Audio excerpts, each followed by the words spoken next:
आइए सुनते हैं आज की कहानी। आज की कहानी है जादुई आइसक्रीम ट्रॉली। एक बार की बात है, एक गांव में दो आइसक्रीम व्यापारी अगल-बगल के घरों में रहा करते थे। एक का नाम रमेश और दूसरे का नाम लखन था। रमेश बहुत सरल और अच्छा इंसान था। वो गरीब था, इसलिए एक छोटी सी आइसक्रीम ट्रॉली चलाकर आइसक्रीम बेचकर अपना घर चलाता था। और वहीं लखन घमंडी और ईर्ष्या स्वभाव का था। वो रमेश की छोटी ट्रॉली को देखकर उसका मजाक उड़ाता था। हर सुबह रमेश और लखन आइसक्रीम बेचने अलग अलग जगह निकल जाते थे। स्कूल का समय होते ही दोनों वहां पहुंचते थे। सारे बच्चे रमेश के पास आकर ही आइसक्रीम खरीदते थे।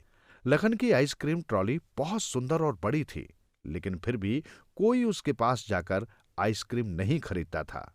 उतने में एक गरीब बच्चा लखन के पास आकर आइसक्रीम मांगता है। लखन को पता होता है उसके पास पैसे नहीं हैं। वो उसे तेजी से डांटकर वहां से भगा देता है। वो बच्चा वहां से चला जाता है। थोड़ी आगे जाकर वो एक बेंच पर बैठ गया और भूखा होने के कारण उसके पेट में दर्द हो रहा था, इसलिए वो रोने लगा।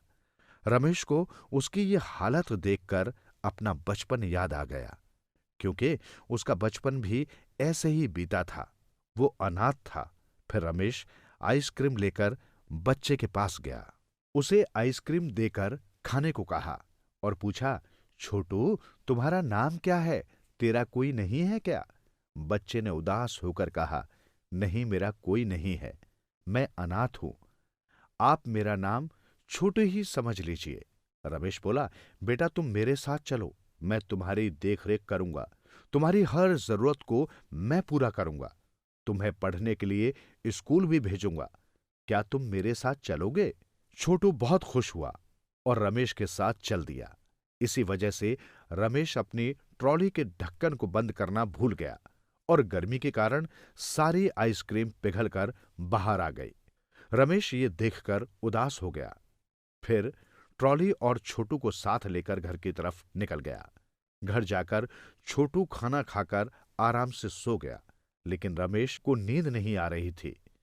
उसने पूरी रात संकट में बिताई। अगले दिन सुबह रमेश अपनी ट्रॉली को साफ करके आइसक्रीम बेचने जाने के लिए तैयार हो गया। फिर उसने छोटू को बुलाया और बोला, तुम घर पर ही रहना, कहीं जाना मत। मैं शाम को घर वापस आते समय तुम्हारी सारी जरूरत की चीजें ले आऊंगा। ऐसा कहकर रमेश सोचते हुए वहां से निकल पड़ा। रमेश को रास्ते में एक मुनि नजर आए। रमेश मुनि के पास गया, उन्हें प्रणाम किया। मुनि ने रमेश से पूछा, बताओ बच्चा, क्या समस्या है? रमेश बोला, मैं इस छोटी सी आइसक्रीम ट्रॉली से अपना जीवन चला रहा हूं, लेकिन अब तो मुझे एक बालक का भी ख्याल रखना है।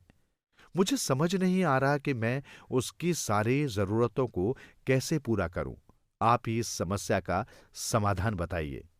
मुनि ने कहा, मैं सब समझ गया। मैं तुझे जादुई आइसक्रीम ट्रॉली दे रहा हूं। अब यही तुम्हारी सभी समस्याओं को संभालेगी। रमेश मुनि का धन्यवाद करके खुशी से उस ट्रॉली को लेकर चला गया। वो रास्ते में आइसक्रीम बेचते जा रहा था। इतने में उसे शक हुआ, इतनी सारी आइसक्रीम कहां से आ रही है? मैं तो इतनी नहीं लाया था। फिर रमेश ने उसे खुलकर देखा तो चौंक गया। वो ट्रॉली पूरी भरी हुई थी आइसक्रीम से। वो समझ गया था, ये सब मुनि का कमाल है, ये उन्हीं की महिमा है। रोज की तरह रमेश मुनि के पास आ गया। वहां लखन भी था। लखन रमेश की बड़ी ट्रॉली देखकर जलने लगा। रमेश का उस दिन बहुत अच्छा व्यापार हुआ। उसने बहुत पैसे कमाए। उन पैसों से रमेश छोटू के लिए कपड़े, पुस्तक, बैग और सभी जरूरत की चीजें लेकर घर लौटा। छोटू बहुत खुश हो गया। अगले दिन रमेश छोटू को लेकर स्कूल गया और वहीं से आइसक्रीम बेचने निकल गया। रमेश का व्यापार अब बहुत अच्छा चल रहा था। कुछ दिनों बाद रमेश का जीवन बिल्कुल बदल गया।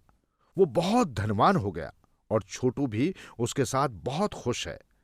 लखन उसकी खुशी सह नहीं पाया। वो सोचने लगा, ये आदमी आइसक्रीम बेचकर कितना पैसा कमा रहा है। जरूर इस ट्रॉली में कुछ गड़बड़ है। मैं आज रात इस बात को पता लगा कर रहूंगा।